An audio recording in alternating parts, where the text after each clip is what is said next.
Isa na namang survey ang nagpakita ng pagbaba ng trust at approval rating ni PBBM at VP Sara. Umpisa na ba to ng pagbabago ng isip ng 31 million? Hindi natin alam. Ang sabi, Bongbong Marcos Sara Duterte's approval ratings fall.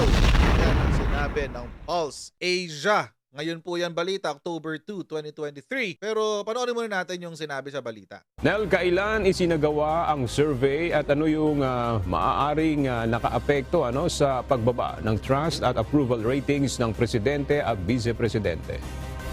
Yes, aga batay sa September 10 to 14, 2023 survey na isinagawa ng Pulse Asia sa 1,200. Kasagsagan ng ano yun?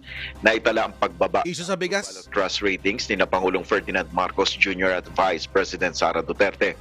Mula 80% noong June 23, nakakuha ng 65% sa approval rating ang Pangulo noong